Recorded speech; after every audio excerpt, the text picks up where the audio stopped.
पहलवान सास। मधु की शादी के कुछ सालों में ही उसके पति की मृत्यु हो जाती है, जिसके बाद उसके ऊपर सास की जिम्मेदारी आ जाती है और वो अब अपनी सास के साथ घर में अकेली रहती है। मम्मी, नाश्ता बना दिया है, टाइम से खा लेना। दोपहर का खाना शीला आकर बना देगी। मैं ऑफिस जा रही हूँ। अरे क्यों उस टेप रिकॉर्डर पर पैसे खर्चा करती हो? इतना काम मैं खुद भी कर सकती हूँ। हाँ हाँ बिल्कुल। आधे समय तो जोड़ों के दर्द की दवाई खाती हो और फिर काम करने की बात करती हो। दवाई खाती हो तो क्या, मैं अभी भी अकेली 10 पर भारी हूँ। हाँ हाँ मैंने मान लिया। मधु घर से चली जाती है, जिसके बाद सास नाश्ता कर दवाई लेकर टीवी देखने बैठ जाती है। दोपहर को शीला घर आती है। अरे क्यों माँ जी, आज किस बात से मेरी नौकरी बची? अरे चल, ज्यादा बक मत कर, काम कर अपना। शीला खाना बनाने लगती है और सास वहीं पास में बैठ जाती है। माँ जी, मैं तो हमेशा ही बोलती हूँ, दीदी की दूसरी शादी करा दो। कब तक आप दो औरतें घर में अकेली रहोगी? आजकल माहौल भी बहुत खराब है और फिर दीदी की उम्र भी तो निकली जा रही है ना। तेरा नाम टेप रिकॉर्डर सही रखा है मैंने। तेरी एक ही बात को रिपीट मोड पर चलाने से वो पूरी नहीं हो जाएगी, इसलिए मेरी बहू से ज्यादा खाना बनाने पर ध्यान दे, नहीं तो कहीं वो भी तुझसे मुंह ना फेर ले और नौकरी चली जाए। क्या माँ जी, आप भी हमेशा मेरी नौकरी के पीछे ही पड़ी रहती हो? तो क्या तेरे पीछे पड़ूं? इसी तरह दोपहर से शाम हो जाती है और शीला अपना काम खत्म कर वापस चली जाती है। अब अकेली सास एक बार फिर टीवी देखने बैठ जाती है, जिसकी थोड़ी ही देर में मधु घर आ जाती है और सास बिना कोई देर किए शीला की बातें उसे बताने लगती है। मम्मी, आप भी ना किसी बच्चे से कम नहीं हो, जिसके पास हमेशा शीला को लेकर कोई ना कोई बात रहती ही है। अब बस भी करो ना, इतनी बुरी नहीं है बेचारी।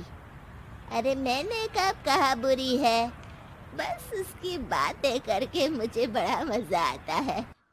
सास की बात पर हंसते हुए दोनों डिनर करने बैठती ही हैं कि लाइट चली जाती है। अंधेरे में मधु मोबाइल की फ्लैश लाइट जलाकर मोमबत्ती ढूंढने लगती है। तभी उसे हॉल में कुछ गिरने की आवाज आती है।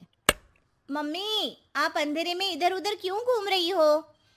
अरे तेरे पीछे ही तो खड़ी हूँ। हाँ, अगर आप यहाँ हो तो वो हॉल में सामान कैसा गिरा?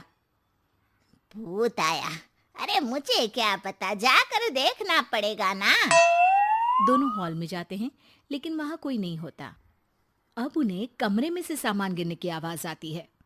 लगता है ये भूत चोरी करने आया है, इसे वापस कब्र में पहुंचाना ही पड़ेगा। बस हाँ हाँ, आप ज्यादा ना 30 मार खा मत बनो, मैं पुलिस को फोन करती हूँ।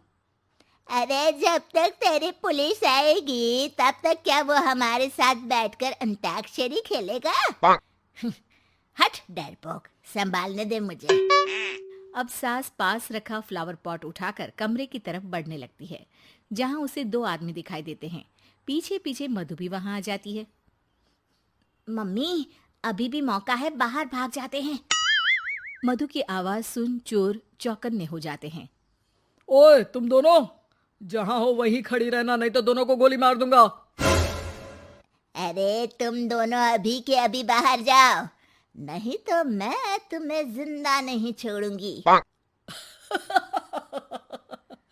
ये बुढ़िया हमें धमकी दे रही है।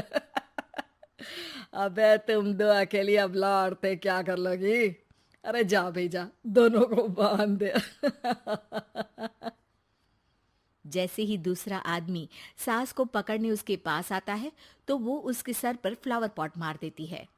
उसके सर से खून बहने लगता है, जिसे देख दूसरा आदमी गन निकालकर हवा में गोली चला देता है, जिससे बचते हुए दोनों सास बहू वहां से भाग जाती हैं।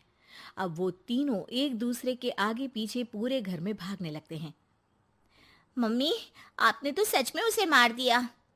तो मजाक में कौन मारता है? और अभी तुम मेरे साथ ही रहना, नहीं तो पक्का मारी जाओगी। ये औरतों को कमजोर समझता है ना। आज इसे औरतों की ऐसी ताकत दिखाऊंगी कि ये आदमी पैदा होने पर शर्म करेगा। ये अचानक आपके अंदर झांसी की रानी कहाँ से जाग गई? वैसे तो हमेशा जोड़ों में दर्द बोलती रहती हो। अभी तुम्हें जान बचानी है या जोड़ों के दर्द की कहानी सुननी है? मधु और उसकी सास कमरे में जाकर दरवाजा अंदर से बंद कर लेते हैं, जिस पर चोर बाहर खड़ा दरवाजा बजाते हुए उन्हें आवाज लगाने लगता है। क्यों डर गई? अरे वैसे तो बहुत धमकी दे रही थी। गेट खोल अब बुढ़िया। अबे पागल, धमकी देने और होशियार होने में फर्क होता है, पर ये दिमाग वाले काम तुझे तो समझ में नहीं आएंगे। रुक, अभी तेरा दिमाग ही बाहर निकालता हूँ। ये कहते हुए चोर गोली चलाने ही वाला होता है कि सास अचानक दरवाजा खोलकर उसके मुंह पर परफ्यूम डाल देती है, जिससे चोर गन फेंककर दर्द से चिल्लाने लगता है। मम्मी, अरे बहुत दर्द हो रहा है, कोई बचाओ, इसे हटाओ प्लीज।